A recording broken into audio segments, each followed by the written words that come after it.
Mesdames, Messieurs, je vous propose qu'on commence sans plus attendre. Je vous remercie d'être là. Je suis la professeure Anne Gaudier, je suis anesthésiste réanimatrice à l'hôpital européen Georges Pompidou et j'ai le très grand plaisir de modérer, très exactement de co-modérer avec Pierre Alba-Adéjo qui ne saurait tarder, cette session du GIHP, qui est le groupe d'intérêt en hémostase périopératoire. On a voulu faire une session de cas cliniques interactifs sur les questions qu'on se pose aujourd'hui et qui ne sont pas toutes très claires sur la thromboprophylaxie. Donc on va discuter aspirine, bas de contention, insuffisance rénale, traumatologie du membre inférieur, cancer, RAC, délai de la première injection. On va discuter de tout si vous êtes très interactif. On n'ira peut-être pas jusqu'au bout, on verra bien. Et pour ce faire, j'ai le grand plaisir de demander à 3 orateurs, Stéphanie Roulet, Alexandre Godon et Julien Lanoiselet, de s'installer et de commencer.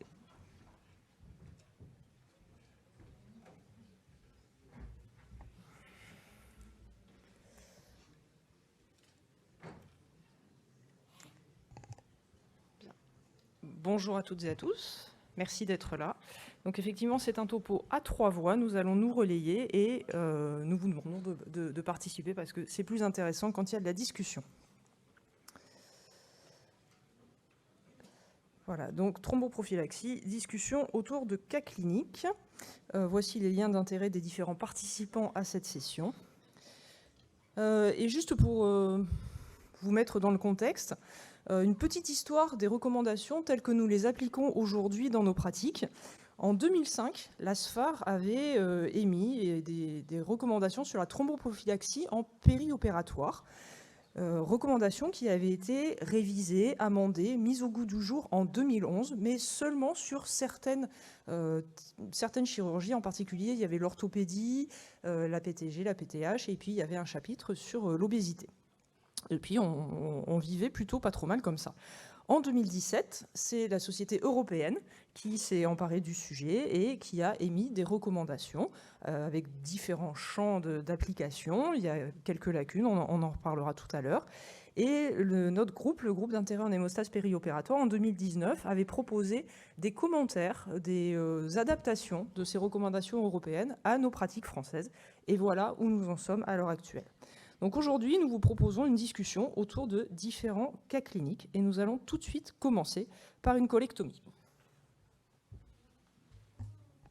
Merci Stéphanie, Madame, Monsieur les modérateurs, Mesdames, Messieurs, chers collègues. Je vous propose donc de commencer par un cas clinique autour d'une chirurgie carcinologique, en l'occurrence une dame, Madame A, qui est opérée d'une colectomie droite programmée en raison d'un adénocarcinome. Cette dame a 58 ans, un surpoids modéré, elle est traitée pour un diabète et une hypothyroïdie. Et la chirurgie a lieu dans une ambiance de réhabilitation améliorée. C'est une voie cœlioscopique, la durée de la chirurgie est de 2h30. Elle peut boire le soir sans nausée et le lendemain, on la croise déambulant facilement dans le service.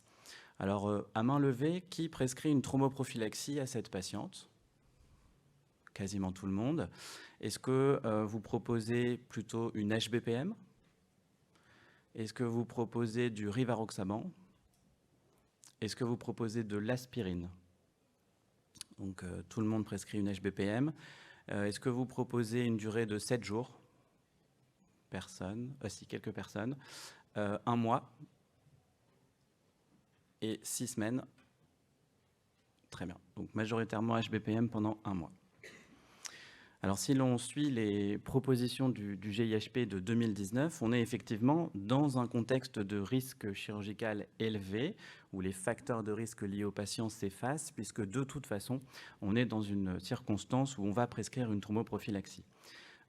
Il était proposé, donc, en cas de chirurgie abdominopelvienne majeure, de prescrire pendant 4 semaines un anticoagulant, de préférence une HBPM en l'absence d'insuffisance rénale sévère.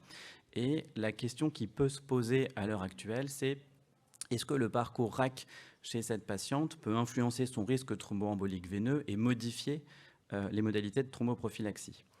Alors c'est vrai qu'on peut se demander qu'est-ce qu'une chirurgie abdominale majeure ? Est-ce qu'il faut utiliser un critère de durée ? Est-ce qu'il faut utiliser un critère anatomique d'organe qui est opéré ?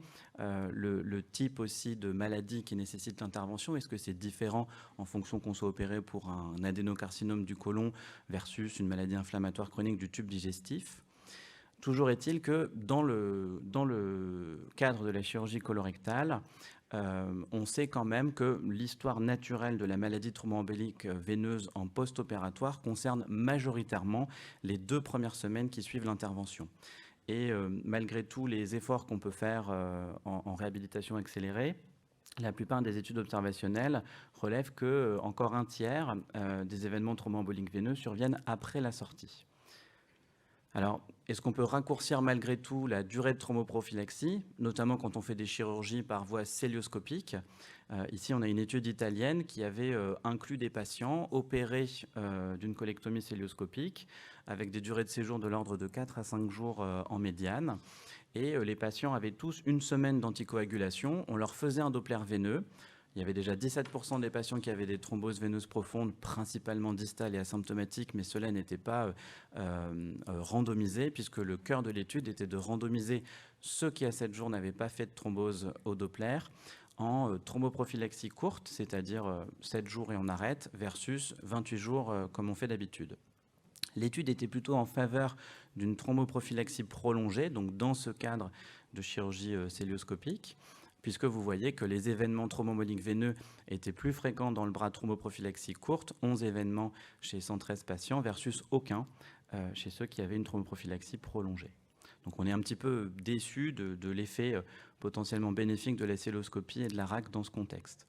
Dans tous les contextes de chirurgie abdominale majeure, c'est un petit peu ce que l'on retrouve, même si les études sont un petit peu anciennes dans cette méta-analyse, qu'on n'était pas à l'époque de la RAC et que les diagnostics de thrombose reposaient principalement sur la vénographie.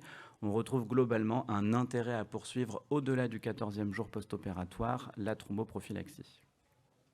Alors sur la RAC, on n'a aucune étude qui s'intéresse spécifiquement à l'influence du parcours patient sur l'incidence de la maladie thromboembolique veineuse en post-opératoire.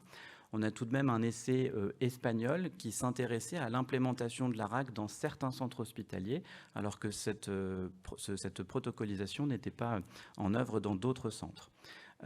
L'objectif principal de leur étude était de relever les complications plutôt chirurgicales en post-opératoire, mais ils s'étaient aussi intéressés à relever les événements thromboemboliques veineux, et finalement aucune différence dans cette étude en faveur du protocole RAC. Alors c'est ce qui avait été dit dans les recommandations européennes de 2018. À ce jour, aucune donnée publiée ne permet de penser qu'on peut faire moins de 4 semaines en cas de chirurgie abdominopelvienne majeure.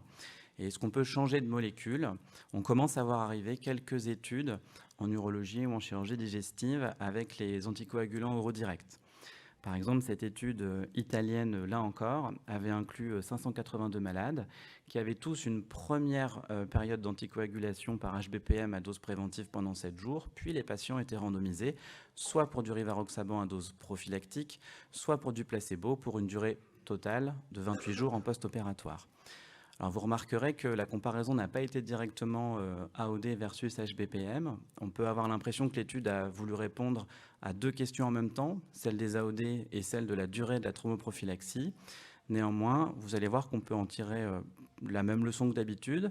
La première, c'est qu'il faut probablement faire une thromboprophylaxie prolongée dans le cadre de la chirurgie carcinologique abdominopelvienne, puisque dans le groupe placebo, où on interrompait la prévention antithrombotique après 7 jours d'HBPM, eh bien on avait tout de même 11 événements thromboemboliques veineux.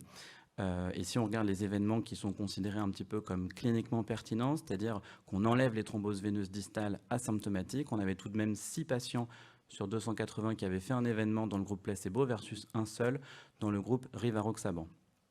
En termes de sécurité, on sait que le rivaroxaban peut majorer les saignements du tractus digestif ou urinaire. Dans cette étude, même si elle est probablement un petit peu en manque de puissance, on n'avait pas de signal très inquiétant sur le potentiel hémorragique des AOD en post-opératoire de chirurgie carcinologique colique. Alors pour répondre au cas clinique que je vous proposais, pour l'instant, pas de modification en 2022, plutôt une thromboprophylaxie prolongée de 4 semaines par HBPM. Est-ce que vous prescrivez également une contention élastique, c'est-à-dire des bas antithromboses? On peut revoter à main levée. Je dirais 25 à 30% de la salle à peu près.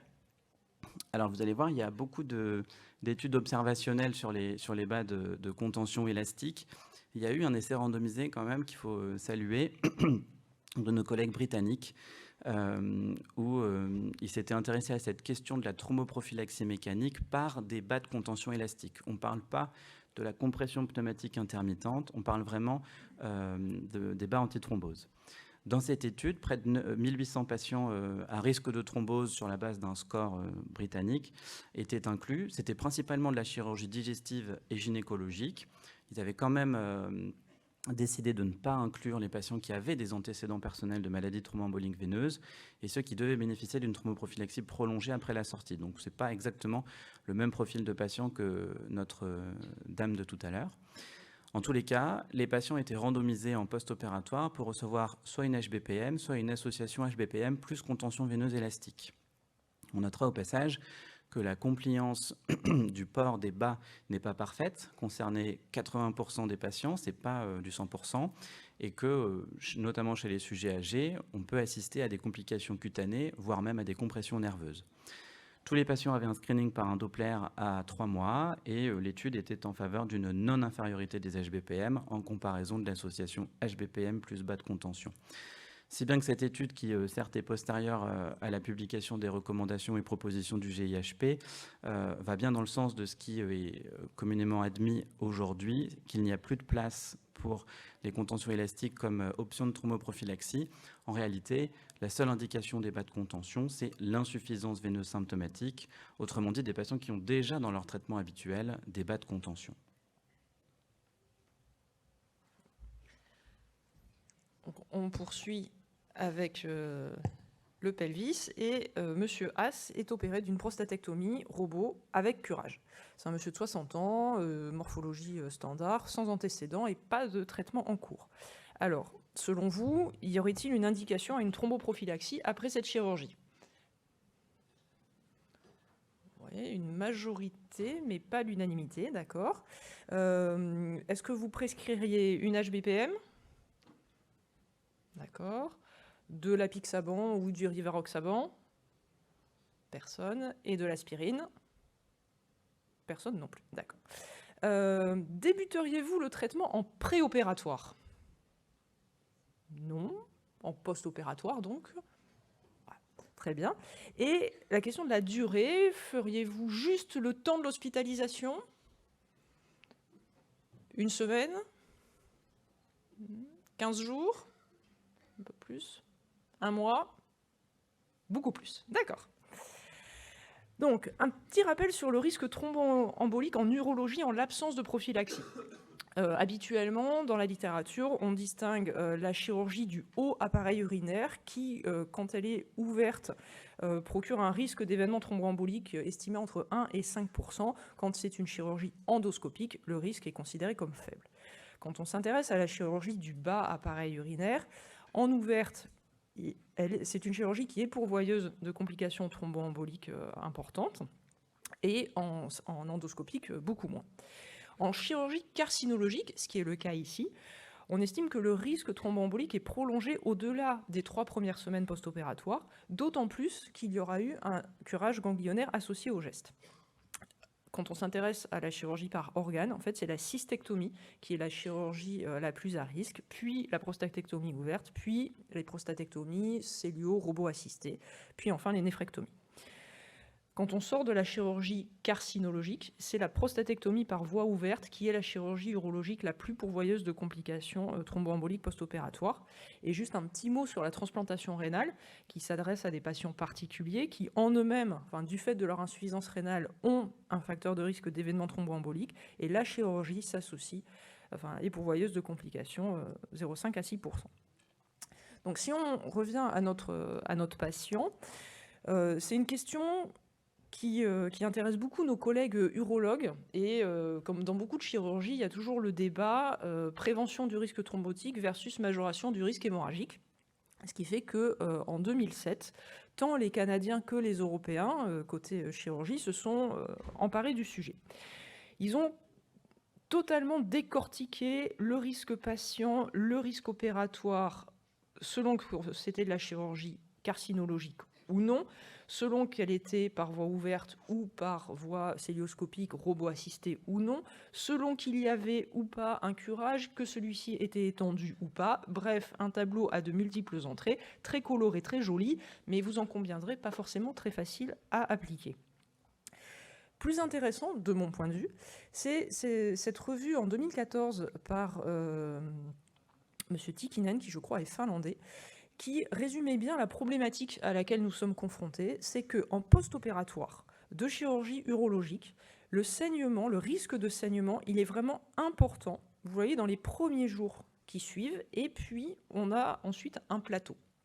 Le risque thromboembolique veineux, il existe, il est certain, mais il va augmenter de manière plus progressive, ce qui fait que, de manière habituelle, on propose plutôt de débuter la thromboprophylaxie à J1 post-opératoire, c'est-à-dire pas en préopératoire. Et en post-opératoire, en fait, de manière un peu simpliste, mais pratique à retenir, on peut se dire que le patient qui sort du bloc opératoire avant midi, on peut sans trop de risque lui administrer sa première injection en post-opératoire le soir. Le patient qui va sortir en fin de journée, on ne prend pas un surrisque majeur thrombotique en décalant la première administration au lendemain matin et on réduit un petit peu le risque hémorragique.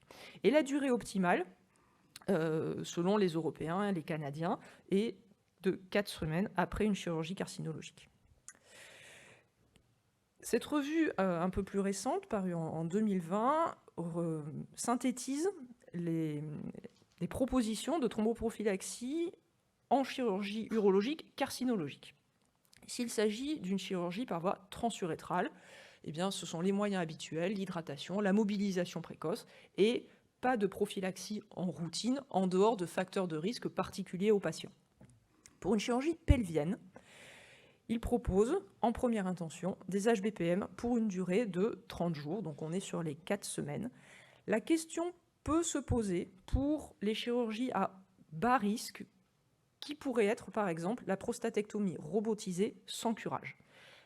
Faudrait-il ne faire une thromboprophylaxie que pendant la durée de l'hospitalisation?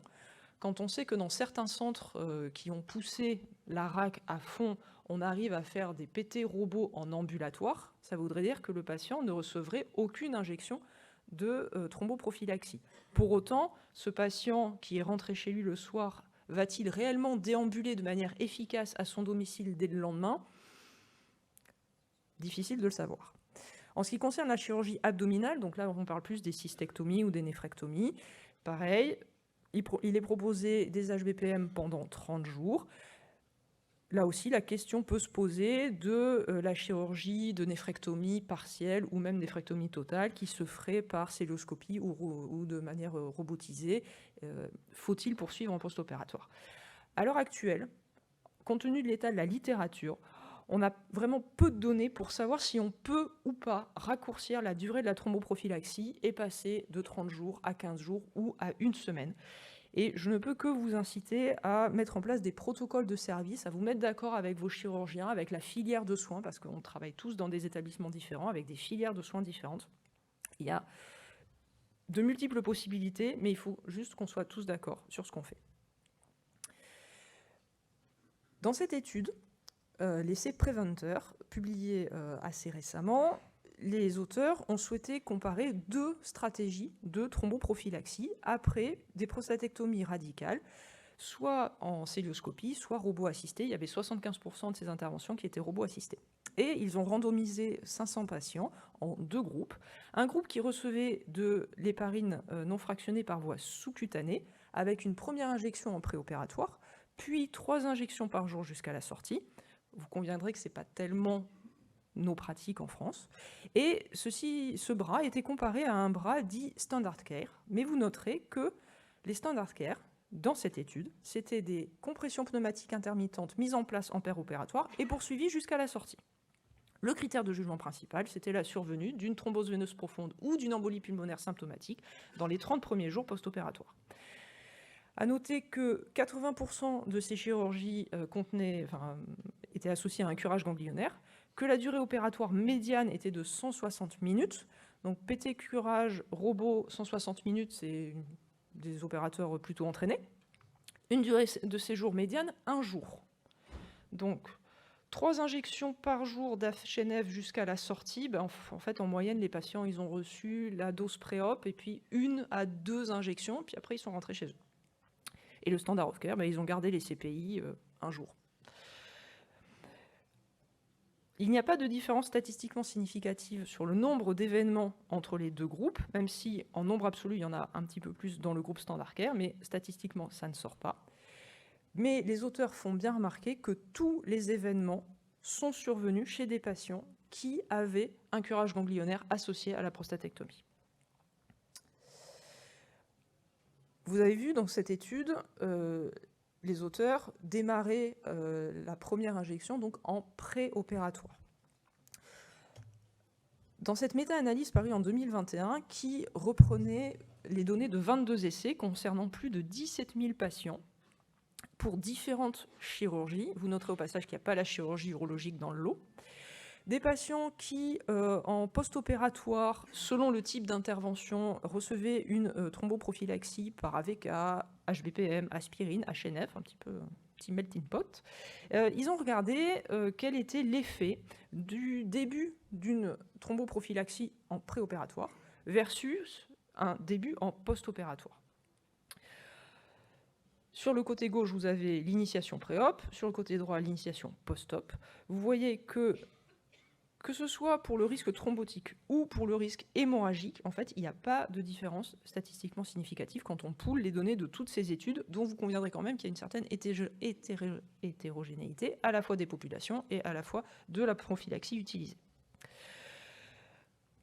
Quoi qu'il en soit, si on se concentre sur l'initiation post-opératoire, parce qu'en France, ce n'est pas notre pratique de l'initier en préopératoire, et d'ailleurs les différents textes de l'ASFAR et nous, les propositions du GIHP, ne sont pas en faveur d'une initiation pré-op. Donc si on se focalise sur l'initiation post-opératoire et qu'on compare une initiation dans les 12 premières heures post-opératoires versus après 12 heures post-opératoires, eh bien, on a une tendance à la diminution du risque de thrombose si on initie plus tôt, mais une tendance à une majoration du risque hémorragique si on initie plus tôt. Tout ça ne sont que des tendances. Statistiquement, il n'y a pas de significativité. Et vous noterez au passage que l'hétérogénéité concernant le risque de saignement est plus importante que concernant le risque de thrombose. Donc en pratique, si on en revient à notre patient, y a-t-il une indication à une thromboprophylaxie? Oui. La molécule choisie, c'est les HBPM. Quand débuter le traitement? Eh bien, 8 à 12 heures post-opératoire, voire le lendemain matin si jamais le patient est sorti tardivement du bloc, comme je vous le disais, ou si, en accord avec le chirurgien, vous décidez de décaler encore un petit peu plus parce que le chirurgien a estimé que l'intervention, qu'il y avait un risque hémorragique majoré. Pour la durée, pour le moment, on reste sur 4 semaines, mais là encore, n'hésitez pas à élaborer des protocoles d'équipe dans vos services. Pourrait-il y avoir une place pour les AOD dans ces indications? Pour le moment, les AOD n'ont pas l'AMM en chirurgie abdominopelvienne ou en chirurgie urologique.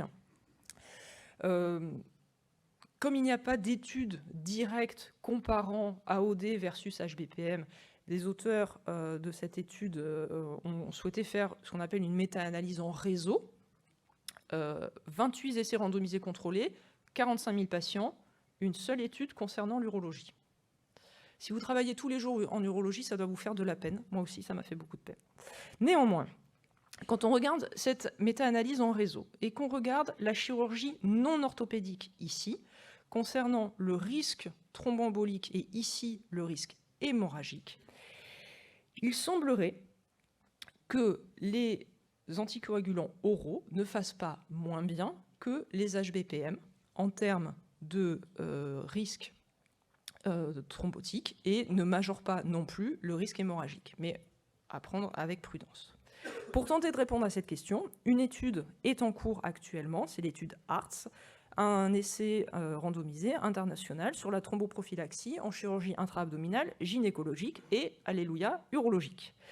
L'idée est d'inclure des patients considérés comme étant à risque intermédiaire d'événements thromboemboliques veineux post-opératoires, donc un risque a priori estimé à 2%, Le projet est de recruter 5300 patients qui seraient randomisés en un groupe apixaban, 2,5 mg 2 fois par jour pour une durée de 4 semaines, versus placebo, 2 fois par jour pour une durée de 4 semaines. Affaire à suivre. Avant de poursuivre, est-ce qu'il y a des questions dans la salle ou à la modération sur cette question de la chirurgie abdominopelvienne majeure? Vous avez des micros juste derrière vous ou juste devant vous? Pour ce type de chirurgie, vous faites quoi comme thromboprophylaxie en péropératoire? Je nuance un peu ma question. Nous avons 2 moteurs de CPI pour cette salle. Alors, vous parlez pour la chirurgie abdominale majeure en général? Pour la chirurgie abdominale majeure, pour la chirurgie mineure qui se transforme en majeure parce que opérateur pas très expérimenté. C'est un CHU. Vous ne pouvez pas faire l'amalgame entre opérateur pas expérimenté et CHU. Pour une chirurgie supérieure à 2 heures. C'est bien ça, c'est bien, merci. Alors, je crois qu'on a tous des pratiques différentes dans nos centres en fonction de nos équipements. Donc, moi, dans le service d'urologie dans lequel je travaillais jusqu'à il y a 2 ans, on avait ciblé l'indication des CPI péropératoires pour les chirurgies de cystectomie avec gestes digestifs associés, donc briquet ou néovessie, et les prostatectomies avec curage. Mais voilà, c'est ce qu'on avait ciblé et Alexandre va nous dire pour... C'était en post-op, hein, post-op ou péro? Non, pérope. En Pérope. péropératoire. Ouais. Bah, à ma connaissance, je ne connais pas de données qui permettent d'argumenter là-dessus. On sait que la chirurgie qui dure plus de 2 heures s'associe à une majoration du risque thrombotique. On va le voir avec un odds ratio à 1,6. Et donc, je pense que d'un côté, c'est bien d'insister pour en avoir plus, mais effectivement, ça peut être difficile de négocier plus de moteurs de CPI si on n'a pas beaucoup de données dans la littérature pour défendre ça. Et donc, nous, on a plutôt tendance aussi à les mettre sur des chirurgies très longues. Tout ce qui est chirurgie pancréatique, les cystectomies, on n'en met pas systématiquement sur les prostatectomies. Et pour la chirurgie colorectale, ça dépend aussi. Pour les colectomies simples, pas nécessairement. Pour les rectums, plus volontiers.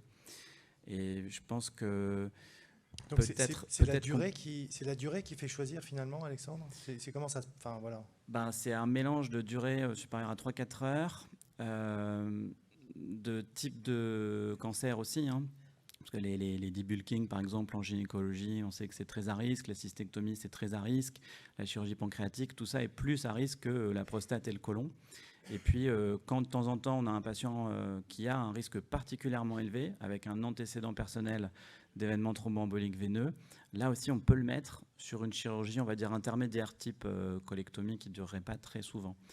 Mais nous, on ne l'a pas vraiment rationalisé. Ce que je vous dis, c'est l'impression de nos habitudes, mais ça pourrait valoir le coup effectivement de le rationaliser un petit peu plus, et il y a sûrement des travaux à faire sur le péropératoire avec les CPI. Et quand vous n'en mettez pas, vous mettez...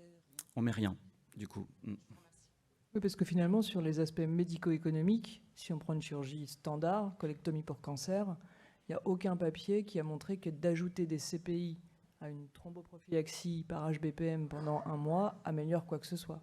Ce qui va bien avec ce que vous dites. Les patients lambda, pour une chirurgie standard type colectomie, qui est un très gros volume de nos chirurgies, ceux-là, il n'y a pas d'indication à mettre des CPI péropératoires, sauf, comme tu as insisté, s'il a un antécédent d'embolie pulmonaire ou de thrombose veineuse proximale. Et tout de suite, ça permet de gagner sur le nombre de moteurs. C'est ça. Est-ce qu'il y a d'autres questions? Oui, criez fort, vous êtes loin d'un micro. Dans le cadre de la chirurgie urologique pour les résections de prostate par voie transrectale avec la technique OLEP, donc avec des durées de chirurgie qui durent 2-3 heures et une grosse prostate à plus que 100 grammes. Donc là, qu'est-ce que vous préconisez comme stratégie de thromboprophylaxie? Tu redis la question, c'est RTU, la RTUP question, de longue durée. La question, c'est la résection de prostate par voie transurétrale avec les nouvelles techniques de vaporisation prostatique comme l'OLEP. Et donc, on résègue une prostate, mais ça peut durer 3, 4, 5 heures, parce qu'effectivement, le temps que les chirurgiens s'approprient la technique, ça peut être très long. Mais c'est peut-être plus de ton domaine aussi.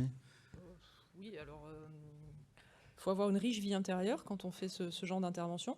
Et sinon, nous, ça ne nous avait pas fait modifier nos pratiques. C'est-à-dire que on considère que c'est une chirurgie du bas appareil urinaire par voie endoscopique et que s'il n'y a pas de facteur de risque spécifique aux patients, on n'introduisait pas de thromboprophylaxie. Tu veux dire que c'est que la durée seule n'intervient pas pour modifier la stratégie si la chirurgie est à risque faible? Oui, c'est ça. Alors, on peut enchaîner avec un court cas clinique qui va cette fois-ci se concentrer sur des chirurgies à bas risque dans un contexte ambulatoire. Alors, c'est le cas de Monsieur V, comme vésicule, qui est opéré d'une cholécystectomie. Il a 61 ans, un surpoids, une obésité même, une dyslipidémie, et il a un antécédent de thrombose veineuse profonde provoquée puisqu'elle était survenue lors d'un voyage en avion il y a plus d'1 an. Il a déjà fait 2 crises de colique hépatique et est opéré pour cette raison. La chirurgie a lieu en ambulatoire par voie célioscopique. Ça dure moins d'1 heure. Il est sortant le soir même. Et on peut revoter à main levée qui souhaite lui prescrire une thromboprophylaxie. Une majorité. Est-ce que ce sera pour 7 jours?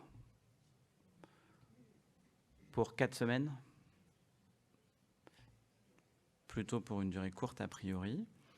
Donc effectivement, dans le cadre de la chirurgie ambulatoire, on a quelques grandes études observationnelles, dont celle-ci, une étude nord-américaine qui nous montre que finalement, la maladie thromboembolique veineuse dans un contexte de chirurgie ambulatoire est une maladie rare, de l'ordre de 0,15%, mais que c'est une maladie qui peut survenir dans les 2 semaines qui suivent la chirurgie, avec un délai médian de survenue à 8 jours. Dans cette étude sur base de données, ils avaient pu extraire différents facteurs de risque qui étaient fortement associés à la survenue de thrombose en post-opératoire, avec des patients qui, en l'absence de ces facteurs de risque, avaient un taux d'événement inférieur à 0,1%. Mais quand ils cumulaient ces facteurs de risque, notamment avec un âge avancé, une obésité, un cancer actif ou une chirurgie longue de plus de 2 heures, comme on l'a évoqué, ils pouvaient finalement augmenter leur risque avec des taux d'événements qui dépassaient les 1%. Il faudrait rajouter aussi les antécédents personnels d'événements thromboemboliques veineux, mais leur base de données n'enregistrait pas ce type d'information, donc ils n'ont pas pu l'analyser en tant que facteur de risque. En tout cas, pour la chirurgie ambulatoire, pour des actes qui en soi ne comportent pas de risque d'événements thromboemboliques veineux en post-opératoire, ce sont donc les facteurs de risque liés aux patients qui vont guider l'indication d'une thromboprophylaxie en post-opératoire. La liste des facteurs de risque est bien connue, il y en a plusieurs. Je vous propose de surtout retenir les principaux qui sont les antécédents personnels d'événements thromboemboliques veineux, l'âge avancé à partir de 70 ans, l'obésité, un cancer actif, c'est-à-dire traitement en cours ou de moins de 6 mois, et puis cette durée de chirurgie donc supérieure à 2 heures, qui en soi effectivement va pas toute seule poser l'indication d'une thromboprophylaxie, mais qui peut peser dans la balance quand on a la somme de petits facteurs de risque ensemble. Donc pour répondre au cas clinique, chez ce monsieur qui cumulait à la fois une obésité et un antécédent personnel de maladie thromboembolique veineuse, on lui prescrit une thromboprophylaxie pour une durée courte qui est de 7 à 14 jours dans les recommandations. On passe ensuite à l'orthopédie, sauf si vous avez une question brûlante sur l'ambulatoire. Oui. Oui.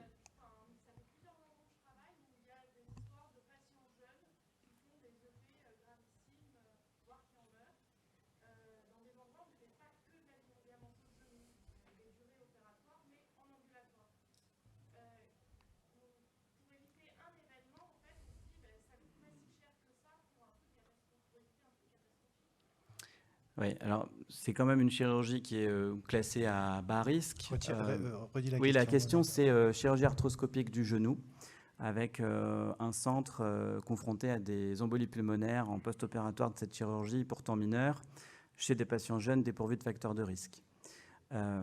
Donc c'est la question éternelle de est-ce qu'à partir d'1 ou 2 événements...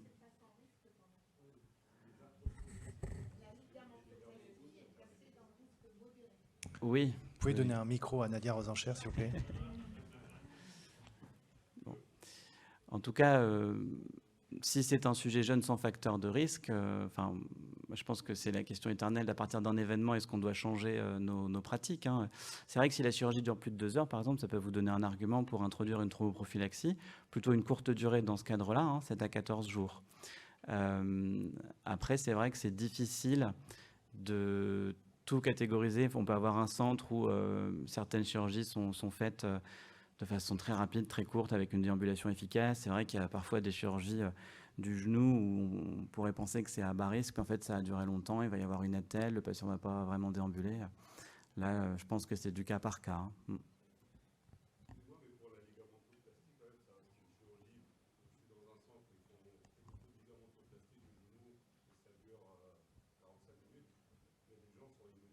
Oui, bah à partir de là.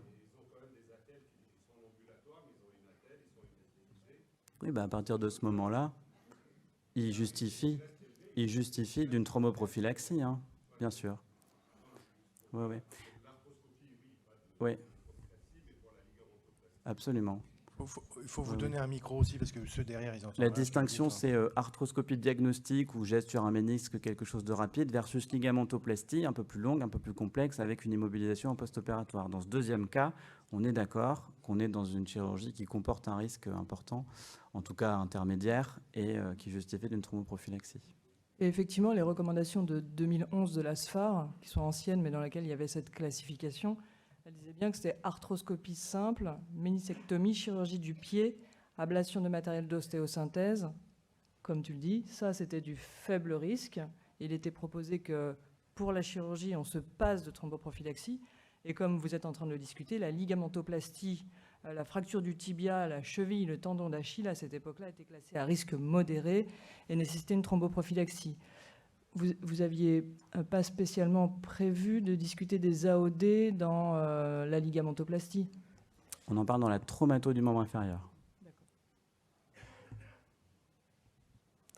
J'espère que ça répond à votre question. La ligamentoplastie, c'est une thromboprophylaxie, c'est exactement ce que vous disiez, monsieur, et c'est tout à fait cohérent avec le topo précédent. Vous pouvez poursuivre.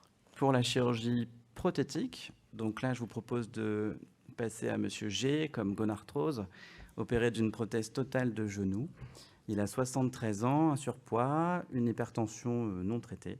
Et donc, il est opéré sous rachis-anesthésie plus ALR périphérique, une chirurgie sans garrot, ça dure 1h15, et il se lève le soir sans difficulté, qui lui prescrit une thromboprophylaxie, la majorité, et pour une durée de 7 jours, ou 14 jours, ou 5 semaines. OK. Alors, la chirurgie orthopédique, c'est vraiment le contexte chirurgical qui a probablement en premier bénéficié de la RAC, avec un effet relativement spectaculaire sur l'incidence des événements thromboemboliques veineux.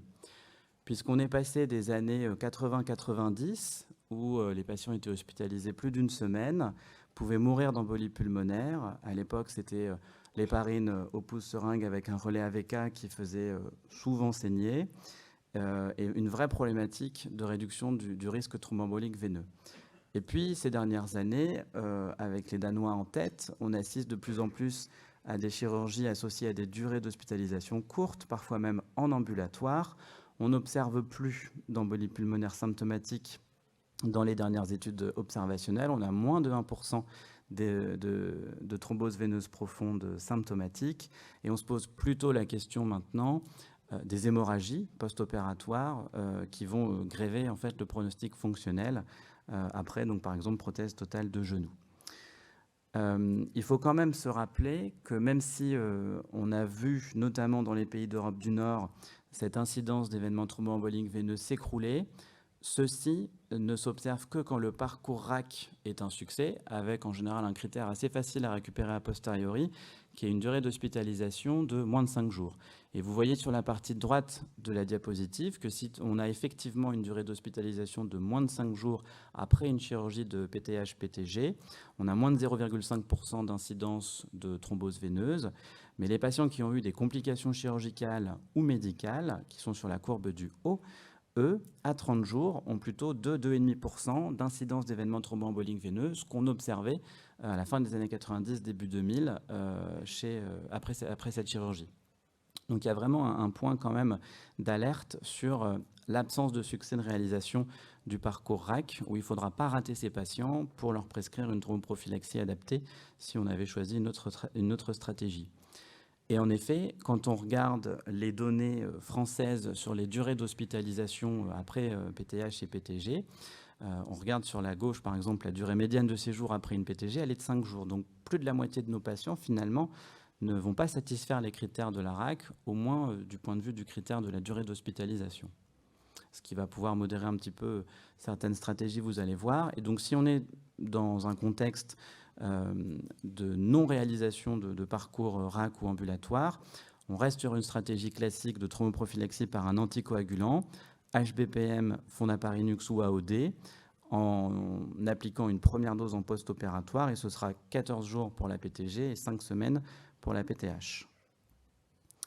Est-ce qu'on peut utiliser d'autres molécules? Avec la question en particulier de l'aspirine, les données qui argumentent l'utilisation de l'aspirine sont en grande partie basées sur 2 essais randomisés, EPCAT-1 et EPCAT-2, un essai canadien qui s'était intéressé à plus de 3000 patients opérés d'une PTH et d'une PTG et à qui on allait proposer une stratégie séquentielle de thromboprophylaxie, c'est-à-dire 5 jours d'un anticoagulant, ici le rivaroxaban, pour tous, et puis ils étaient randomisés soit pour recevoir de l'aspirine, soit pour poursuivre l'anticoagulant rivaroxaban, pour une durée totale donc de 9 jours ou 5 semaines pour la PTG et la PTH respectivement. Cet essai était plutôt en faveur d'une non-infériorité de l'aspirine pour ce qui est des risques de thrombose veineuse. Vous voyez que c'était vraiment une ambiance de réhabilitation améliorée ou accélérée, avec des patients relativement jeunes, une durée de chirurgie inférieure à 2 heures, un séjour en médiane de 3 jours et demi. Et tous les patients donc étaient suivis jusqu'à 3 mois. Et vous voyez des taux d'incidence de maladie thromboembolique veineuse. En bleu, c'est les patients sous aspirine. En vert pâle, les patients sous rivaroxaban. À 3 mois, donc 0,64% d'événements chez les patients sous aspirine, 0,70% sous rivaroxaban. Vous voyez qu'on est vraiment dans des taux d'incidence extrêmement faibles. On a du mal à les détecter, à part dans des grandes études comme ça. Et on peut se demander aussi si ce n'est pas l'effet de la RAC plus que l'effet des médicaments antithrombotiques. Pour ce qui est du risque hémorragique, eh bien, pas de différence non plus. Vous voyez qu'on ne gagne pas non plus à prescrire de l'aspirine en post-opératoire de chirurgie orthopédique prothétique, puisque l'incidence des hémorragies majeures est comparable, voire une tendance à un petit peu plus d'hémorragie dans le groupe aspirine. Et puis, patatras, cette année, les Australiens ont publié un essai, l'essai Crystal, avec plus de 9000 patients. On monte encore en gamme. Tous opérés donc de PTH, PTG, et là c'était un design de randomisation par grappe, c'est-à-dire que ce sont les hôpitaux qui sont randomisés, soit pour appliquer une stratégie de thromboprophylaxie sur l'aspirine, soit pour appliquer une stratégie de thromboprophylaxie basée sur l'énoxaparine et pas un AOD. Ici, c'est une étude où les patients sont vraiment pas sélectionnés, ils sont un petit peu plus âgés que dans les CEP4-2, un petit peu plus en surpoids également, et puis il y a quand même 5 et 6% des patients dans le groupe aspirine et enoxaparine respectivement qui avaient un antécédent personnel d'événements thromboemboliques veineux, qui n'était pas donc un critère d'exclusion pour participer à l'étude.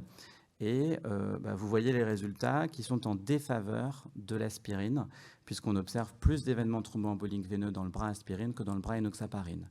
Là aussi, vous voyez qu'on est passé au-dessus des 1% dans le groupe enoxaparine, ce qui veut dire aussi qu'on inclut peut-être plus de patients de la vraie vie, si je puis dire, qui ne vont pas satisfaire complètement aux critères de la RAC.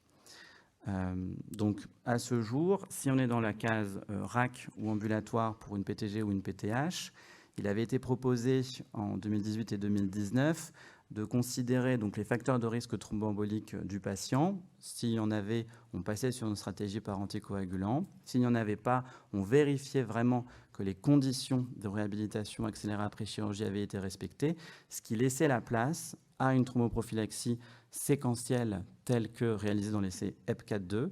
Et donc, ce n'était pas l'aspirine DJ1, mais d'abord une stratégie anticoagulant pendant 5 jours, suivie par de l'aspirine pour les durées classiques, 2 semaines et 5 semaines, PTG, PTH. Alors, est-ce que ces propositions et les recommandations vont évoluer à la suite de l'essai Cristal? Je ne sais pas, mais on peut se poser la question. On peut quand même donc revenir toujours au schéma classique, même si les critères de RAC sont réunis, et c'est là où les protocoles d'équipe sont importants. Si on a envie de faire des choses simples chez tout le monde, on peut aussi adopter chez tout le monde une stratégie basée sur un anticoagulant, bien sûr. Et enfin, juste un mot sur le timing de la première injection en post-opératoire. Stéphanie avait parlé de l'injection en pré-opératoire. Là, c'est vraiment que du post-opératoire que je veux aborder. Mais est-ce qu'il faut vraiment introduire la première dose à H+6, comme on la prend après l'opération? Eh bien, en orthopédie, il y a des données pour dire qu'il faut probablement décaler la première dose d'anticoagulant entre H12 et H24. Vous voyez sur la gauche des patients qui ont été opérés d'une PTG, chez qui on administrait la première dose d'énoxaparine, soit à H12, soit à H24. On ne perd pas grand-chose sur le risque thrombotique, mais vous voyez qu'on a tout à gagner sur le risque hémorragique. Et à droite sont les données de l'étude Flextra avec le fondaparinux en PTH-PTG, où les patients recevaient la première dose de fondaparinux soit à H8, soit entre H12 et H24. En pratique, c'était le lendemain matin à 8 heures. L'incidence des événements thromboliques veineux était comparable et celle des hémorragies aussi, même si on pourrait discuter une diminution, enfin une tendance à la diminution des hémorragies majeures. Tout ça plaide globalement quand même pour ne pas s'obstiner absolument à donner la première dose d'anticoagulant à H+6, mais plutôt de décaler la première injection entre H12 et H24 chez la plupart des patients. Est-ce que vous avez des questions sur la chirurgie orthopédique prothétique? Et donc merci à Alexandre qui a très bien montré les limites de l'étude Cristal. C'est une étude malheureuse parce que, comme tu l'as dit, c'est une randomisation par grappe, donc il y a des hôpitaux qui étaient randomisés, puis ils n'étaient pas tous randomisés. Les nombres ne sont pas comparables dans les deux groupes. Il y a un groupe qui a 4000, l'autre groupe qui a 5000, donc c'est la définition de la mauvaise randomisation. Les patients étaient obèses, on ne sait pas du tout s'ils ont eu de la RAC. Donc c'est très compliqué. En même temps, quand il y a une étude comme ça, avec 9000 malades qui sort dans le JAMA, je pense que la recherche sur l'aspirine, elle est terminée. Et c'est un tout petit peu dommage. On n'aura jamais la réponse. Ce qu'on sait, c'est qu'aux États-Unis, l'aspirine est plus prescrite que les AOD dans toutes les indications. Est-ce que l'étude de Cristal va faire changer les choses? Moi, je trouve ça un tout petit peu décevant, mais il faut quand même remarquer que dans l'étude Cristal, la différence elle est importante. Voilà. Merci pour ce commentaire.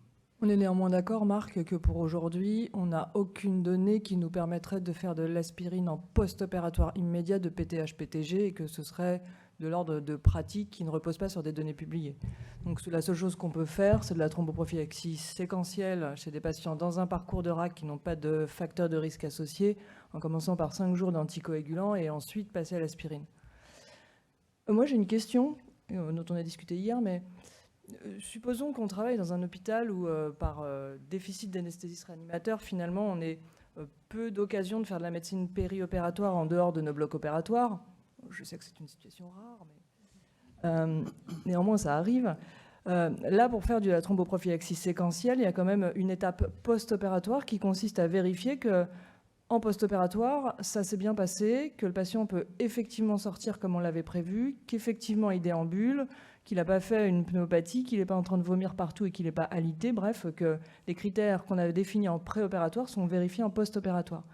Donc ça nécessite qu'on arrive effectivement à aller voir ces patients. Quand c'est de l'ambulatoire, c'est simple, c'est dans notre secteur d'ambulatoire, on les voit. Quand c'est du post-opératoire en salle sur de la RAC avec une sortie à J3, J4, on est encore dans le cadre, souvent ces patients-là, on les voit moins. Comment on gère ça ? On délègue au chirurgien, on s'est mis d'accord et on part du principe qu'effectivement, il y a quelqu'un qui va faire le rétro-contrôle que ces critères ont été vérifiés, ou à l'inverse, on se dit que dans notre organisation locale qui n'est pas totalement optimale pour un déficit de ressources humaines, on ne peut pas y arriver et qu'on va rester vieille France et faire de la thromboprophylaxie d'emblée avec des anticoagulants pour la durée de 4 semaines ou 14 jours. Si on veut faire donc de la thromboprophylaxie séquentielle dans le cadre d'un parcours RAC, à mon avis, il faut une checklist à J5 ou à la sortie si la sortie survient plus tôt. Et on n'est donc pas toujours en mesure de la réaliser nous. je ne la déléguerai pas forcément aux chirurgiens non plus. Et en discutant avec le professeur Karim Slim hier, qui connaît extrêmement bien les parcours RAC et les difficultés qu'on peut avoir dans les équipes, il insistait vraiment sur la place de l'infirmière référente en parcours RAC, et que dans la checklist de sortie, on puisse faire aussi vérifier par l'infirmière, ce qui n'empêche pas aussi que le chirurgien vérifie lui-même, que les conditions ont été respectées. Et puis si une des conditions n'est pas respectée, effectivement, il faut repasser sur une stratégie basée sur un anticoagulant. Si même cette checklist est trop compliquée logistiquement à appliquer, dans ce cas-là, je serais plutôt sur faire du classique avec de l'anticoagulant pour tout le monde, pour ne pas rater les quelques patients qui auraient un antécédent thromboembolique veineux personnel, qui auraient une complication en post-opératoire et qui, eux, vont avoir un risque plutôt de 2-3% d'événements, alors que les autres, en accomplissant leur parcours, vont pas faire d'événements, quoi. D'autant que passer à l'aspirine n'a pas montré une réduction des événements hémorragiques majeurs. C'est ça. Finalement, on se dit, qu'est-ce qu'on gagnera vraiment à faire de l'aspirine, à part chez le patient qui en a au long cours et qui, du coup, va juste reprendre son traitement habituel. Si on ne gagne pas sur le risque hémorragique, c'est vrai que le bénéfice, il est vraiment plus vraiment d'actualité, je pense.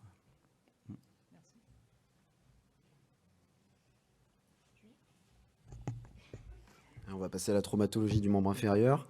Alors, quoi de nouveau dans la thromboprophylaxie de la fracture de hanche? On va prendre le cas donc, de Madame F, qui a 74 ans, une hypertension sous inhibiteur calcique, qui n'est pas obèse, pas vraiment insuffisante rénale ou modérée, et qui va donc avoir une chirurgie d'ostéosynthèse. Les questions qui peuvent se poser, donc on va voter aussi à main levée, on va parler de la durée de thromboprophylaxie. Qui parmi vous ferait 15 jours? 35 jours? Ouais. Pour le début de la thromboprophylaxie, donc on sait que c'est des patients qui vont parfois pas être opérés tout de suite. Est-ce qu'il y en a parmi vous qui commencent la thromboprophylaxie avant l'intervention? Ouais. Et est-ce qu'il y en a qui ont peur du risque hémorragique et qui attendent après, quel que soit le délai? Ok. Les agents pharmacologiques, est-ce qu'il y en a qui font de l'aspirine parmi vous? Des AOD? Ok. Et si le malade est obèse, est-ce que vous augmentez les doses? Et si oui, à partir de quel IMC? 30? 35? 40? 40. Et qui met des contentions pneumatiques intermittentes?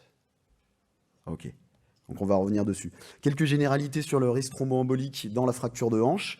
Le GIHP donc, classe cette chirurgie comme une chirurgie à risque élevé. Et effectivement, quand on regarde cette méta-analyse qui commence à dater, puisque c'était encore à l'époque où on pouvait avoir un groupe contrôle, on voit que les événements thromboemboliques, donc tout type, lorsqu'on fait une recherche systématique, on a une incidence très élevée, puisqu'on est à 42% à l'absence de thromboprophylaxie dans la fracture de hanche. Et on voit que quand on administre une thromboprophylaxie, et ben cette recherche systématique, on voit que les événements diminuent à 26%. Donc là, quelle que soit la thromboprophylaxie, ici, dans cette étude, c'était poulé entre HBPM et HNF, mais on va revenir un petit peu dessus. On a là, en ce qui concerne la durée de thromboprophylaxie, une modélisation à partir d'études épidémiologiques du risque de thrombose veineuse profonde symptomatique en fonction des jours post-opératoires. Et ce qu'on voit, c'est qu'en l'absence de thromboprophylaxie, on a un risque d'événement thromboembolique qui est de 4,3% symptomatique, 4,3% à 35 jours. Et ce qu'on voit, c'est que lorsqu'on propose une thromboprophylaxie étendu, donc de 35 jours, ce risque diminue à 1,9% à 90 jours. Et on voit que lorsqu'on propose une thromboprophylaxie courte, eh ben, ce risque est un petit peu plus important. Par contre, ce qui est intéressant, c'est que quelle que soit la stratégie utilisée, passé 35 jours, ce risque arrête d'augmenter. Donc effectivement, la recommandation, c'est plutôt une thromboprophylaxie longue, mais là c'était une étude où il y avait de la chirurgie orthopédique majeure, tout type confondu. On avait de la chirurgie prothétique et aussi de la chirurgie de fracture de hanche. Dans la fracture de hanche, plus précisément, on a cette étude, l'étude Pintifra. C'est un essai randomisé contrôlé multicentrique en double aveugle qui a comparé une stratégie de thromboprophylaxie courte versus longue par Fondaparinux 2,5 mg 6 à 8 jours. Puis les malades étaient ensuite randomisés pour recevoir soit 19 à 23 jours de Fondaparinux, soit un placebo. Ils avaient en fin d'étude une vénographie bilatérale et ce qu'on voit, c'est que le fait d'administrer une thromboprophylaxie étendue à 35 jours eh bien, diminue de manière significative tous les événements thromboemboliques. Donc les recommandations du GIHP, elles sont toujours d'actualité. Pour la fracture de hanche, on va administrer une thromboprophylaxie de 35 jours. En ce qui concerne le début d'injection, est-ce qu'il faut commencer avant ou après? On sait que la fracture de hanche, c'est des patients qui, même si les dernières recommandations nous proposent de les opérer le plus rapidement possible, on n'a parfois pas toujours la possibilité de les opérer tout de suite, et c'est des patients qui vont pouvoir attendre malheureusement avant leur chirurgie. Et là, on a un registre observationnel de plus de 45 000 patients, c'est important quand même, qui a comparé la stratégie HBPM en thromboprophylaxie de fracture de hanche, commencée avant ou après la chirurgie. Et vous avez là donc le schéma de la mortalité cumulée en fonction des mois après opération, et on voit qu'il n'y a pas de différence entre une stratégie de début préopératoire ou post-opératoire. Donc on a l'impression qu'on peut parfaitement commencer en préopératoire, on va revenir dessus.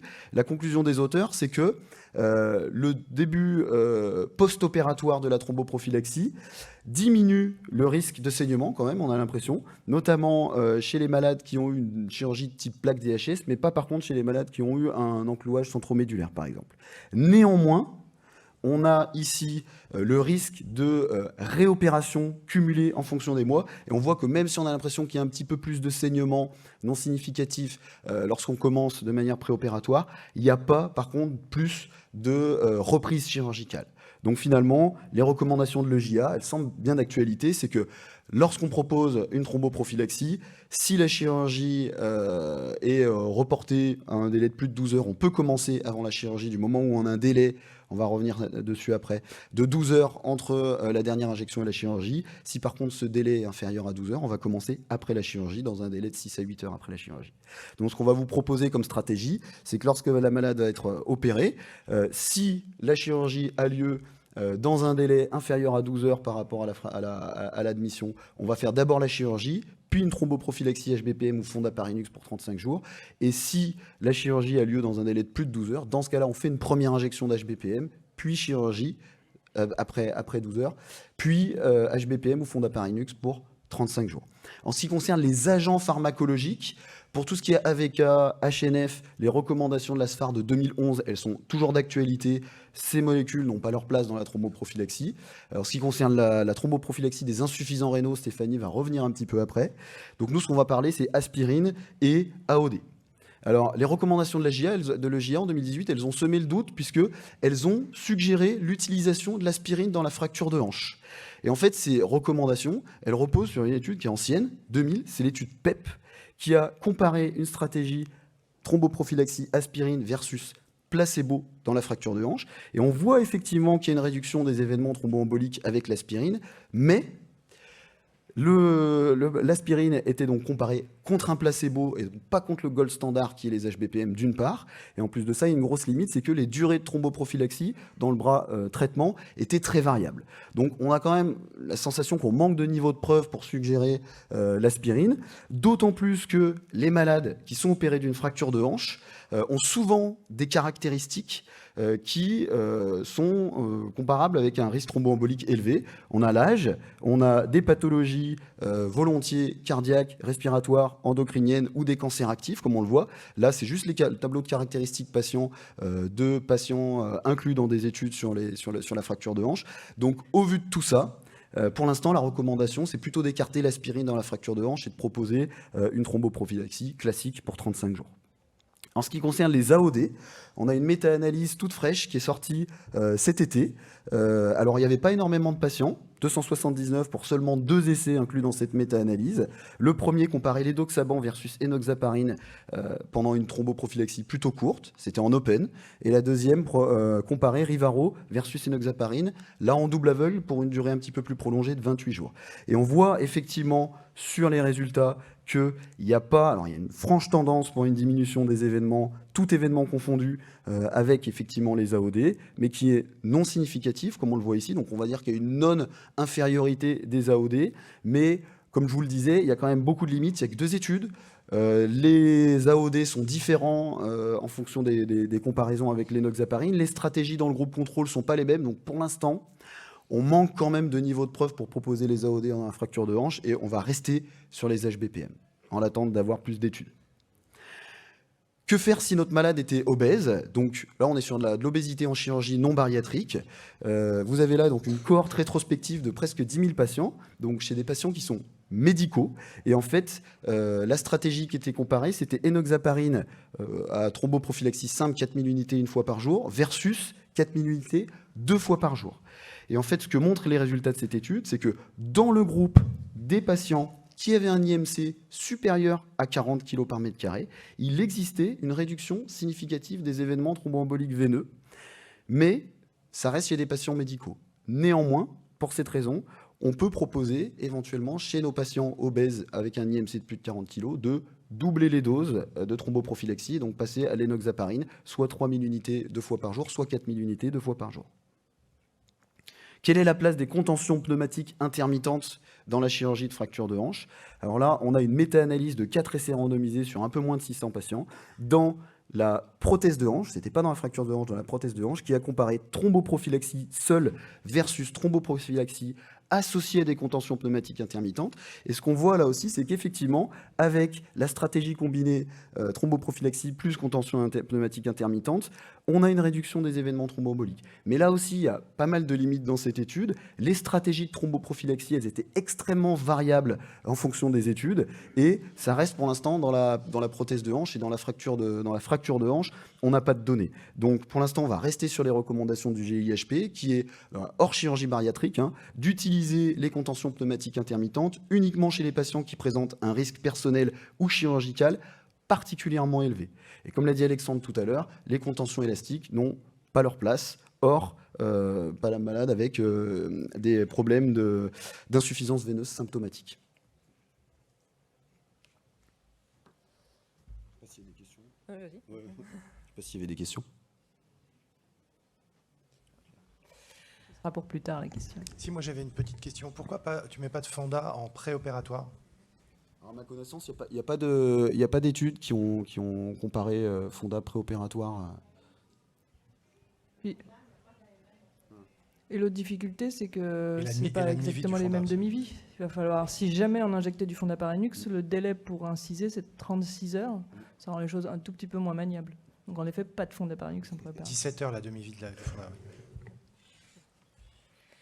Donc on reste dans la traumatologie et on a affaire à un patient octogénaire bien sous tout rapport qui fait le zouave et se casse le plateau tibial. Prescririez-vous de l'aspirine pour la thromboprophylaxie post-opératoire de ce monsieur? Prescririez-vous des HBPM? D'accord. Prescririez-vous des AOD? D'accord. Très bien. Je le note. Alors, un petit rappel sur la traumatologie du membre inférieur, qui est une chirurgie à risque d'événements thromboemboliques veineux. Ça avait été bien listé en 2005 déjà, on en a un petit peu parlé tout à l'heure. Donc les fractures et les lésions ligamentaires, tibia, péroné, cheville et pied font partie font partie des chirurgies qui sont à risque d'événements, essentiellement des thromboses veineuses proximales.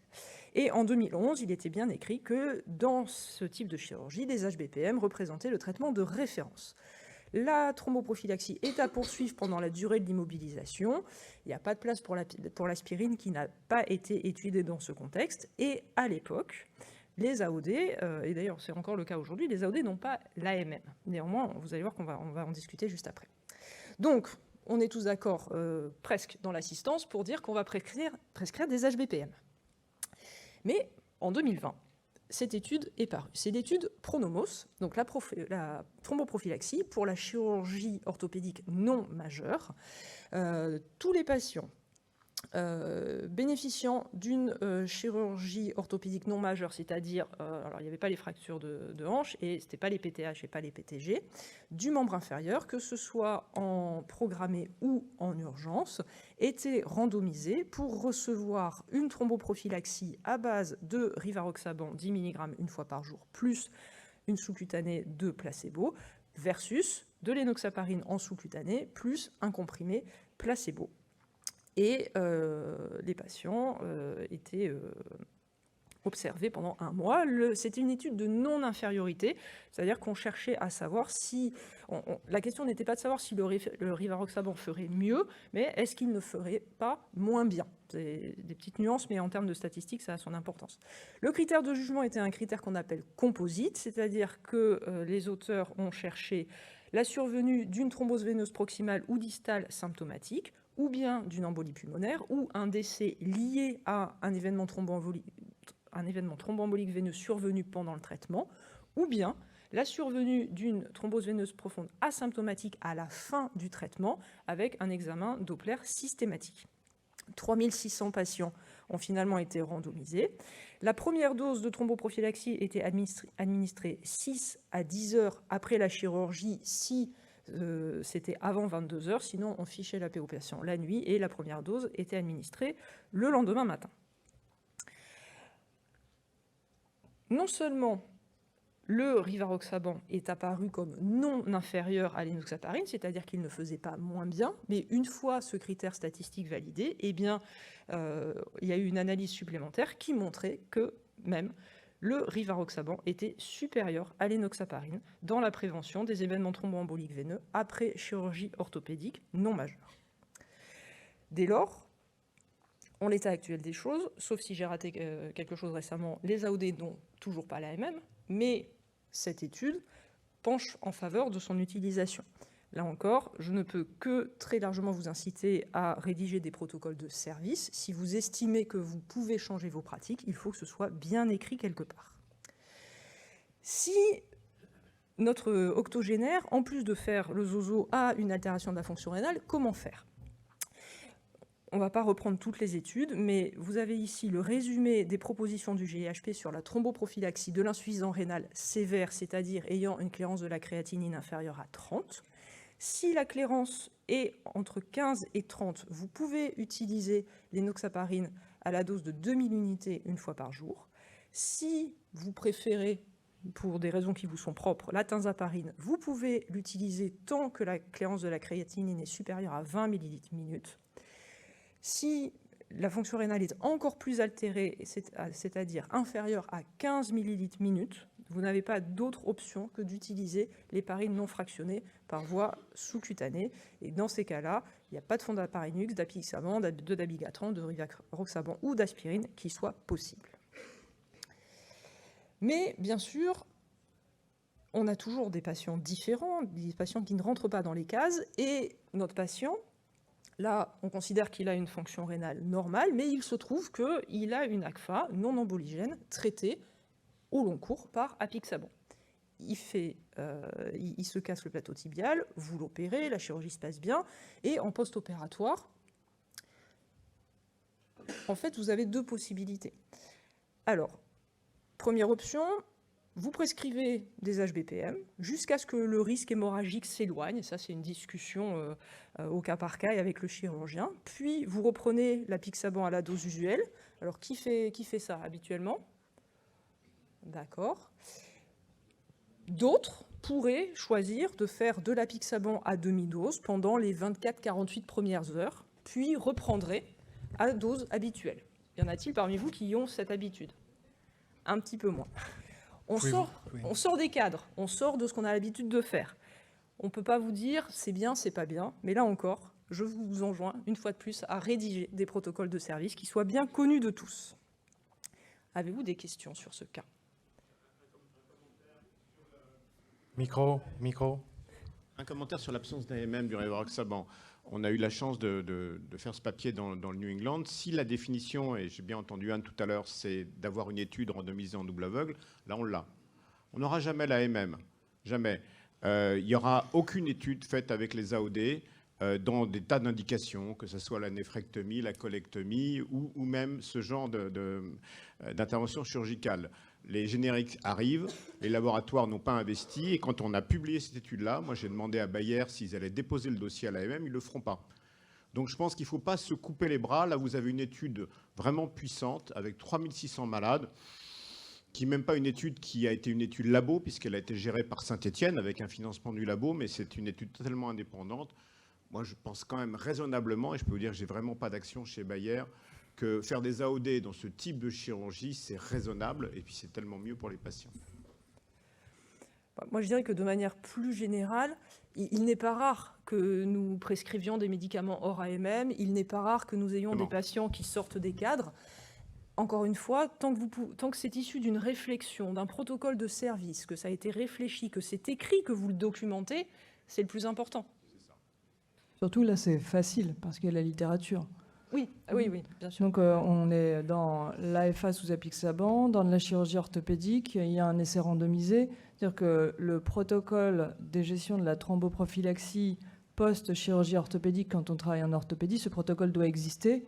Donc il est facile d'y ajouter une ligne en disant qu'on peut passer par des AOD à dose prophylactique avant d'arriver à du curatif et de mettre la référence de l'article. Ça, c'est pas un souci, en attendant qu'on puisse donner un cadre plus formel, puisque le GIHP est en train de mettre à jour les recommandations sur la thromboprophylaxie. Donc après, il y aura un autre cadre, mais à partir du moment où, en effet, il y a des essais randomisés, si vous les avez écrits dans votre protocole de service, vous êtes tranquille. Mais Marc, on différencie bien le halo, hein, c'est-à-dire il y a une seule étude randomisée, et puis ensuite on attend que le temps passe et que tout le monde fasse ce médicament-là, avec ici une étude randomisée que vous avez parfaitement faite et qui justifie pleinement l'utilisation des AOD dans cette situation.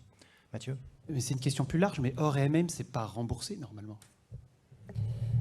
Je suis totalement incompétente pour répondre à cette question. Oui. C'est pas une autorisation d'indication, c'est non-remboursement, c'est tout. Ça sera remboursé ? Je crois pas, non. Parce que tu marques pas sur l'ordonnance que c'est hors EMM. Oui.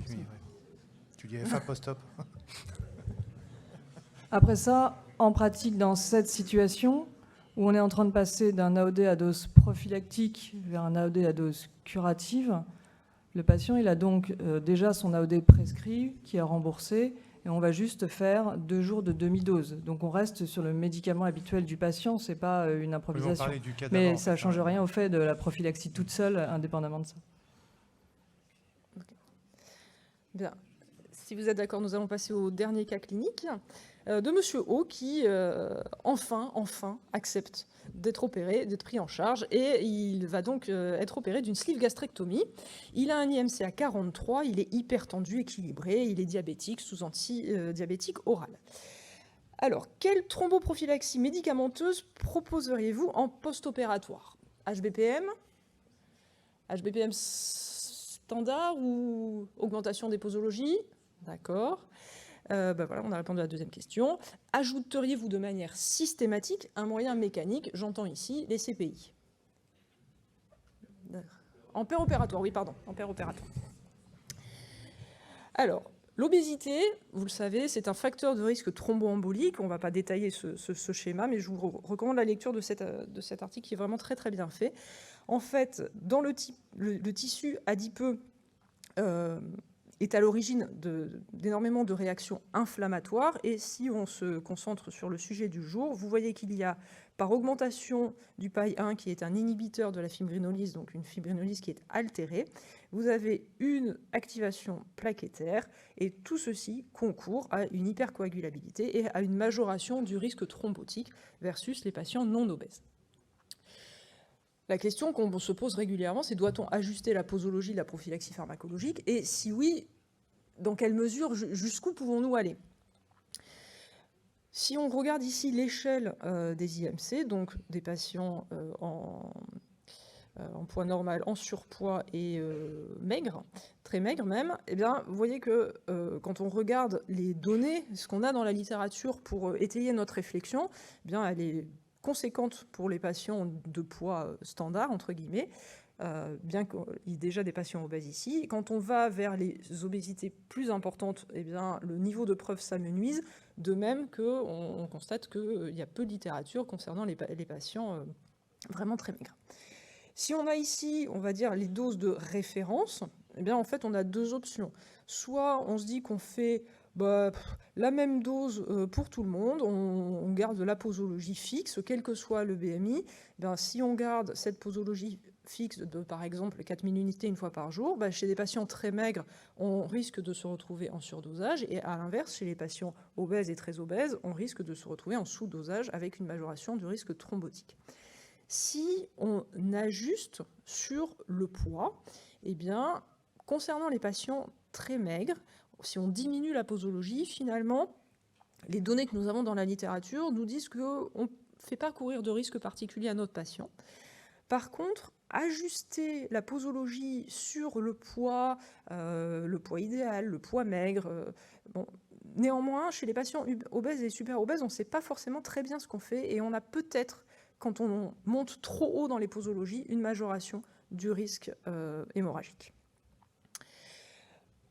On a des patients qui sont à risque du fait de leur obésité et la chirurgie également est à risque. La chirurgie de l'obésité, la chirurgie bariatrique est une chirurgie à risque et d'autant plus les chirurgies, alors celles qui sont les plus à risque, c'est les switches duodénaux et les chirurgies de bypass. Et puis le bypass par laparoscopie qui normalement dure un petit peu moins longtemps et la gastrectomie sont un peu moins à risque mais sont quand même des chirurgies très à risque thromboembolique. Faut-il associer de manière systématique une thromboprophylaxie mécanique, au moins en péropératoire? On l'a dit et redit, et je me permets de le redire encore une fois, il n'y a plus de place pour les bas de contention élastique, hormis les patients qui souffrent d'insuffisance veineuse symptomatique. Donc là, la question c'est, y a-t-il une place pour la CPI? Dans cette méta-analyse parue en 2002, réalisée par la Cochrane, qui reprenait les données de 22 études, concernant donc 9000 patients. Dans ces 22 études, il y avait 15 essais randomisés contrôlés, incluant 7000 patients. Ils ont regardé l'intérêt de combiner CPI plus thromboprophylaxie médicamenteuse versus CPI seule ou thromboprophylaxie médicamenteuse seule. Tout type de chirurgie sont représentés, sauf la chirurgie bariatrique, malheureusement. Quand on regarde ici l'association CPI plus prophylaxie pharmacologique versus CPI seule, on voit que l'association est bénéfique en termes de réduction des événements thromboemboliques, des thromboses veineuses profondes, symptomatiques ou asymptomatiques. Quand on s'intéresse au TVP ou aux embolies pulmonaires symptomatiques, il y a une tendance à la réduction, mais on n'est plus statistiquement significatif. Par contre, le fait d'associer une prophylaxie pharmacologique au CPI versus les CPI majore le risque hémorragique, pas très très surprenant. Maintenant, si on regarde de l'autre côté, dans l'autre sens, si on associe CPI plus pharmacologie versus pharmacologie seule, et là c'est un peu plus dans le cadre qui nous intéresse, c'est-à-dire on a envie de faire une thromboprophylaxie médicamenteuse pour nos patients de chirurgie bariatrique, est-ce qu'il faut associer la CPI? Bon, je rappelle qu'ici il n'y avait pas de chirurgie bariatrique. En ce qui concerne les TVP toutes confondues, les TVP symptomatiques, il n'y a pas de différence statistiquement significative. Par contre, on gagne sur les embolies pulmonaires symptomatiques. Et le fait de mettre des CPI en plus de la pharmacologie ne fait pas plus saigner, on est rassuré. Néanmoins, quand on va un peu plus loin dans la lecture de cette méta-analyse, les auteurs insistent bien sur plusieurs éléments. Il y a des biais importants dans un certain nombre d'études.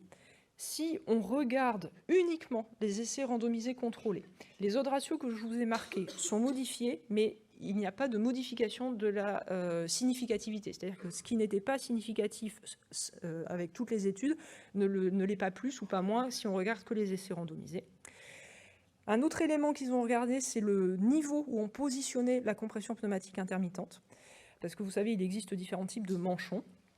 Il ne semble pas intéressant d'utiliser des manchons qui se positionnent uniquement au niveau des pieds et des chevilles. Si on veut mettre de la CPI, à ce moment-là, on utilise des manchons qui enserrent au moins les mollets et dans l'idéal, mollets plus cuisses. Dès lors, notre proposition au GIHP, c'est d'associer compression pneumatique intermittente plus prophylaxie pharmacologique pour les très hauts risques thrombotiques, et on en a déjà parlé. Donc pour ce patient, on se retrouve donc avec un patient qui a un IMC supérieur à 40. On est dans le cadre de la chirurgie bariatrique. On vous propose d'utiliser la compression pneumatique intermittente en péropératoire, plus des HBPM à la posologie de 2 fois 3000, alors là c'est pour l'énoxaparine, jusqu'à 2 fois 6000 unités. Mais attention, le risque hémorragique est potentiellement augmenté si on va jusqu'à 2 fois 6000. On peut également faire une dose unique majorée ou bien ajustée sur le poids maigre. Je ne vous l'ai pas mis ici, mais le calcul du poids maigre, ce n'est pas le plus simple qui soit. Et pour une durée minimale de 10 jours. Un petit mot pour le patient obèse qui est opéré d'une chirurgie non bariatrique, parce que ça arrive tous les jours. On propose des HBPM, 2 fois 3000 à 2 fois 4000. Voilà, donc on monte un peu, on ne va pas jusqu'au 2 fois 6000, mais on propose de majorer les posologies. La durée suivra les recommandations des chirurgies, comme on l'a vu précédemment. Avez-vous des questions concernant l'obèse en chirurgie bariatrique ou non?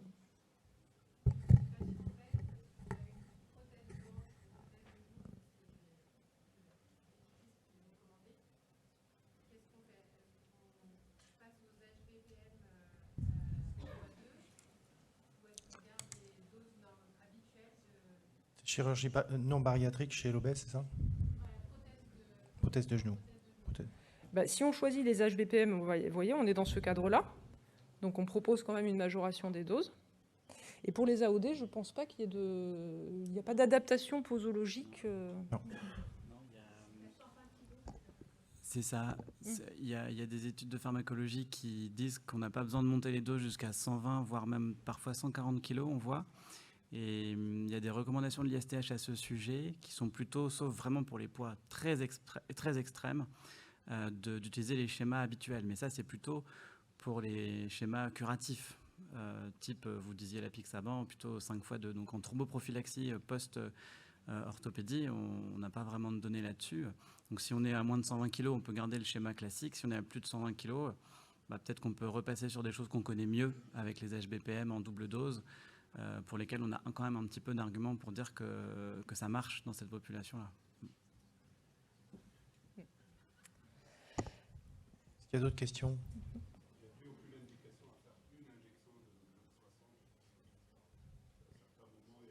Une versus 2 injections à forte dose. Alors, c'est difficile de trancher, c'est ce qu'on voit ici. Alors, pour la chirurgie bariatrique, certains le font, ils font une dose unique majorée. Donc, au lieu de faire une fois 4000, ils font une fois 6000. Pour en avoir discuté avec des collègues, certains ont mis un cut-off avec un BMI, ils font entre 40 et 50 par exemple, ils font 2 fois 4000, et puis pour un BMI supérieur à 50, ils font 2 fois 5000. Certains vont choisir de faire 5000 une fois, d'autres 6000 une fois. On voit un petit peu de tout. L'idée, c'est que globalement, 4000 une fois ne suffit pas.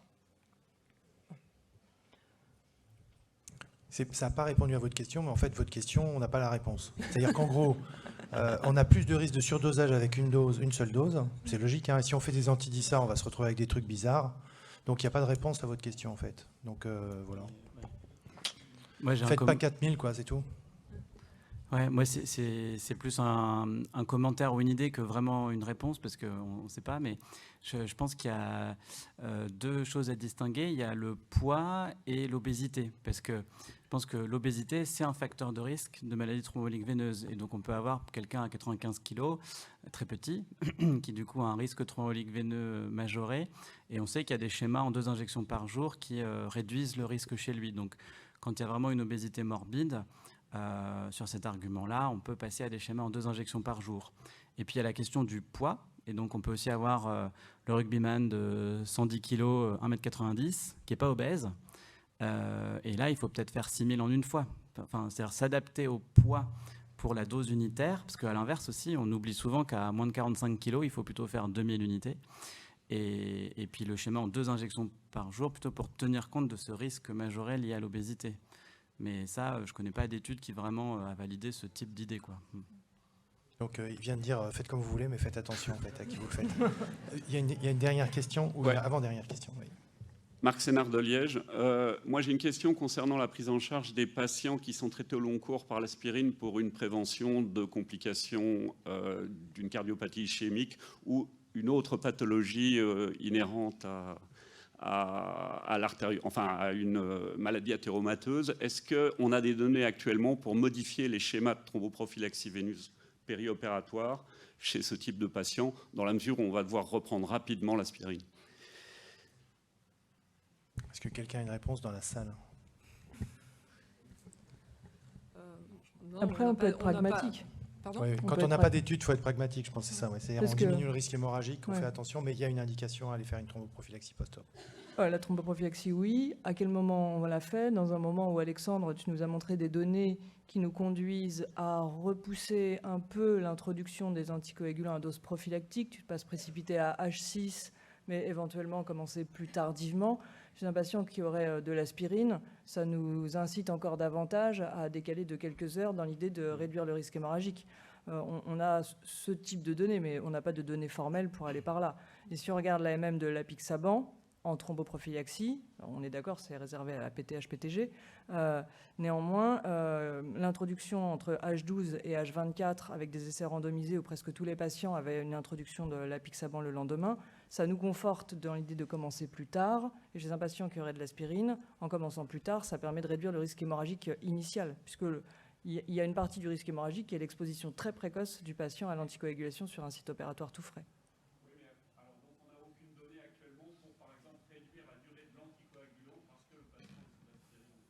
Non, zéro, rien. Si votre patient, par chance, se fait opérer d'une PTH-PTG, on pourrait faire la thromboprophylaxie séquentielle avec seulement 5 jours d'anticoagulant, puisqu'on peut poursuivre avec de l'aspirine ensuite. Mais on n'a rien d'autre. Après, vous me donnez la description du patient, je vais vous trouver une raison pour ne pas faire de l'aspirine en séquentiel en post-opératoire.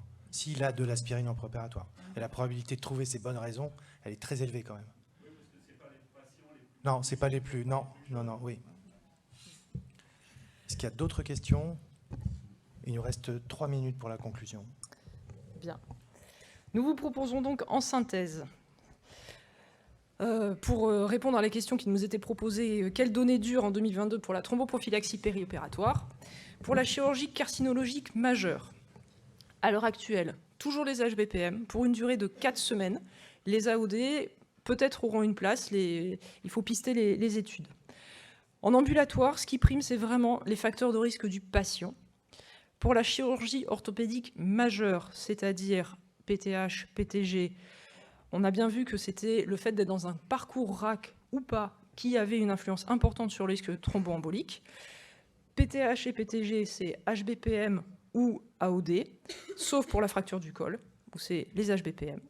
Pour le patient obèse, on l'a vu, on majore les doses. On n'a pas de schéma fixe à vous proposer, mais que ce soit la chirurgie non bariatrique ou la chirurgie bariatrique, il faut adapter les posologies.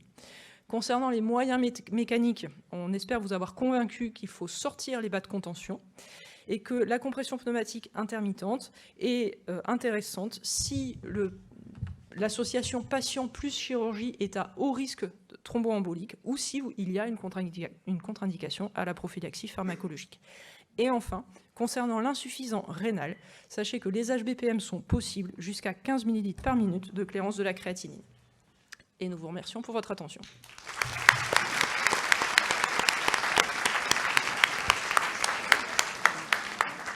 En fait, en les faisant passer les trois en même temps, on gagne sur le temps d'applaudissement, mais en fait, c'est à la fin l'intensité de l'applaudissement qui doit être importante. Merci.